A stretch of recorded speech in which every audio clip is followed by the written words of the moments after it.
Good morning बच्चों। मैं doctor Lakshmi Tiwari, Hindi विभाग। बच्चों, मैंने आप लोगों को पिछले क्लासेस में क्लास 11th की हिंदी कोर पढ़ाई थी। उसमें कवि भवानी प्रसाद मिश्र की कविता घर की याद को पढ़ा रही थी और उसका कुछ पंक्तियाँ बची हुई थी जिसको कि आज मैं पढ़ाऊंगी। यहाँ तक मैंने पढ़ाई थी। और माँ बिन पढ़ी मेरी, दुख में वह गढ़ी मेरी। आगे की पंक्तियाँ हैं। पिताजी जिनको बुढ़ापा एक क्षण भी नहीं व्यापा, जो अभी भी दौड़ जाएं, जो अभी भी खिलखिलाएं। ये पंक्तियाँ कवि को जेल प्रवास में घर की याद आती है। उसे अपने परिजन याद आते हैं। परिजनों के क्रम में उसे अपने पिता की स्मृति हो आती है। वह इन स्मृतियों के माध्यम से अपने पिता का शाब्दिक चित्र अंकित करते हुए कवि कहता है, मेरे पिताजी आयु की दृष्टि से वृद्ध हैं, किंतु उन्होंने स्वयं को कभी वृद्ध अनुभव नहीं किया है। उन्होंने एक क्षण के लिए भी स्वयं को बूढ़ा स्वीकार नहीं किया। वे अभी भी दौड़ सकते हैं। उनकी स्फूर्ति और शक्ति में कोई कमी नहीं आई है। वे अब भी खिलखिलाकर हंसते हैं, अर्थात उनमें अब भी युवकों सा उत्साह है। यहाँ कवि ने अपने पिताजी का शाब्दिक चित्र अंकित किया है।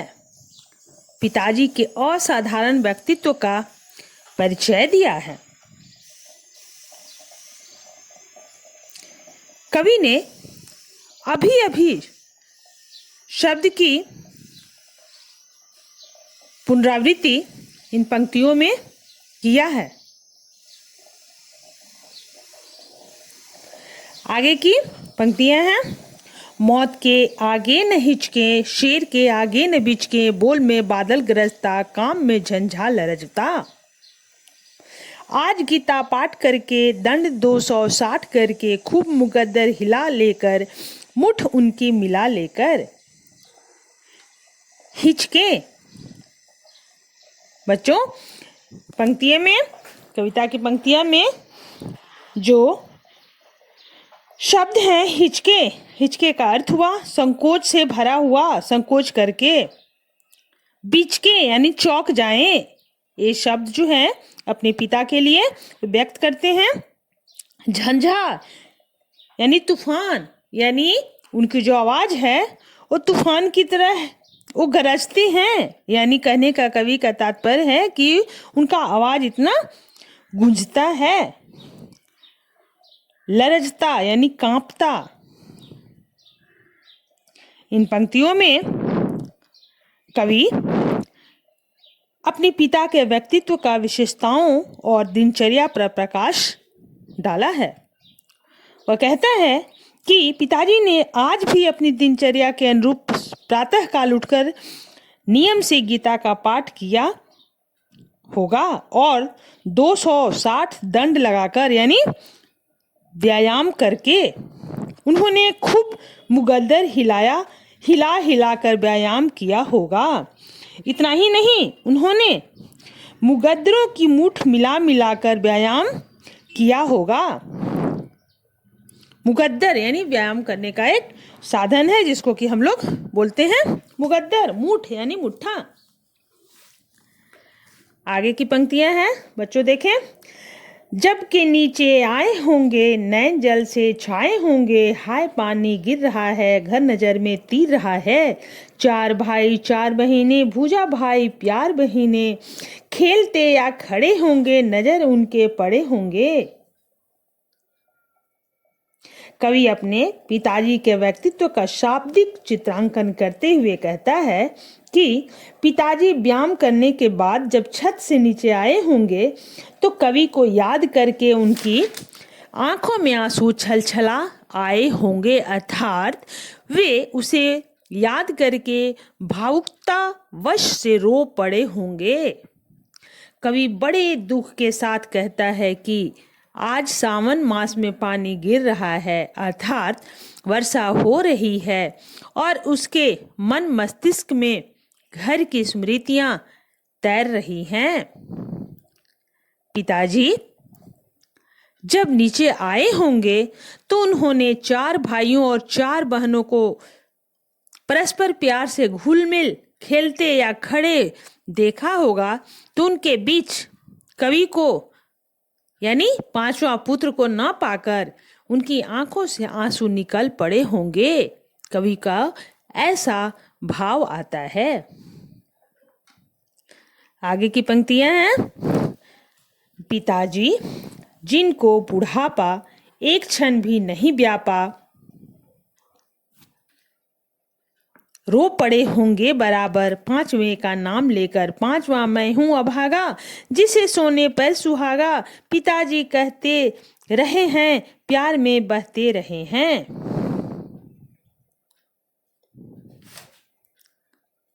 कवि अपने पिता की कही बातों को याद करके कहता है कि पिताजी यद्यपि आयु की दृष्टि से बूढ़े थे, तथापि उन्होंने स्वयं को कभी भी बूढ़ा अनुभव नहीं किया। उन्हें एक क्षण के लिए भी ऐसा नहीं लगा कि वे बूढ़े हो गए हैं।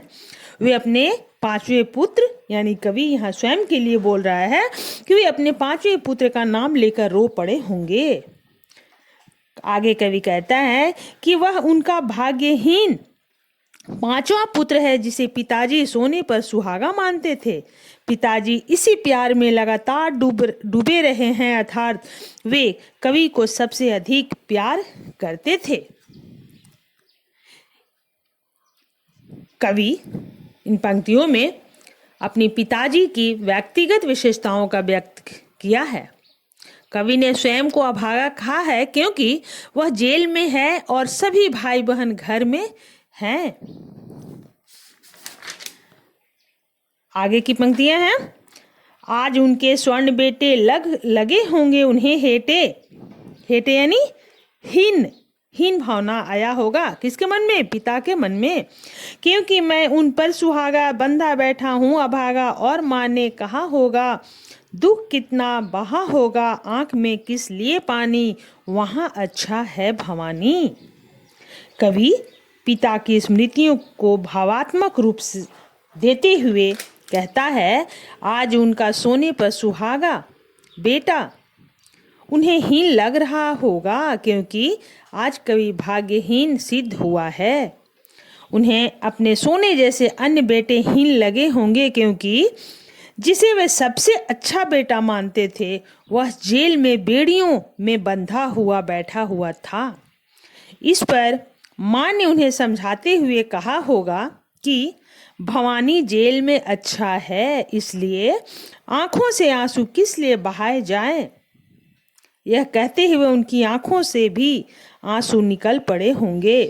अपने पुत्र के जेल में रहने पर उन्होंने कितना दुख सहा होगा। तो कवि अपने माता पिता की स्मृतियों में खोया उनके दुख का अनुमान लगा रहा है कि उसके जेल में होने का माता पिता को कितना दुख सहन करना पड़ रहा होगा। कवि को जेल प्रवास के दौरान घर से विस्थापन की पीड़ा का सलाना स्वाभाविक है। विस्थापन की पीड़ा का सालना यानी फील होना, महसूस होना स्वाभाविक है। परिजनों की याद आना भी उसकी पीड़ा का ही परिचायक है।